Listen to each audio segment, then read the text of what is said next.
السلام عليكم ورحمة الله. معاكم بينك ايدياز. اليوم جبت لكم طريقة عمل سبرينج رولز. أنا عملتها برمضان يعني بالسناب، وحبيت أصورها لكم وأوريكم بشكل سريع وخفيف. ويلا نبدأ. المكونات اللي راح نحتاجها: فلفل رومي مقطع طوال، وبصل مقطع جوانح، وملفوف أبيض برضو مقطع طوال، وجزر مقطع برضو طوال ورفيعات، وزنجبيل وثوم. وراح نحتاج رقاقات السبرينج رولز تلقونها في كل السوبر ماركت، وبرضو هذه الصوصين، صويا صوص والتتبيلة هذه أو واحد منهم يعني. أول شيء نبدأ نحمس البصل. طبعا الخضار لازم نبدأ بالترتيب لأن في خضار تستوي أسرع من خضار. حطيت بعد كذا الزنجبيل وحمسته مع البصل. بعد كذا أضفت الجزر لأنه يحتاج وقت أكثر من أي خضار عشان يستوي.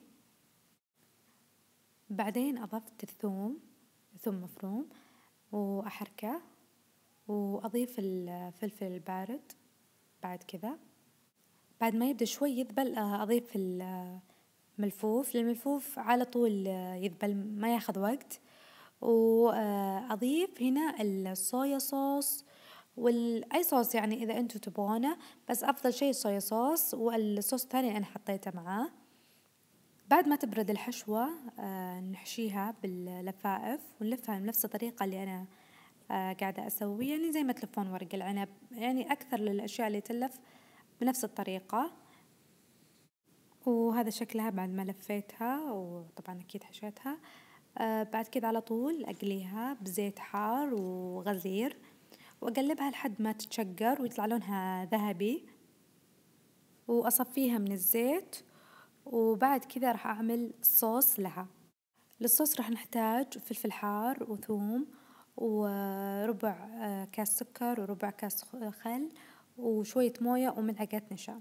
أول شي راح نضيف الفلفل الحار والخل والسكر والثوم في محضرة الطعام، وراح أخلطها مع بعض.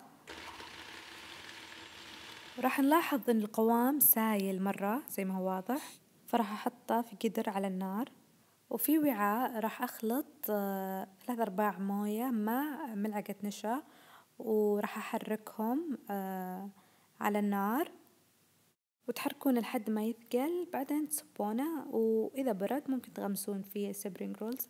أتمنى يكون الفيديو عجبكم. لا تنسون تعملون لايك وشير وسبسكرايب للقناة، ويا رب يكون الفيديو عجبكم، واكتبوا لي تعليق لو سمحتوا. شكرا لكم.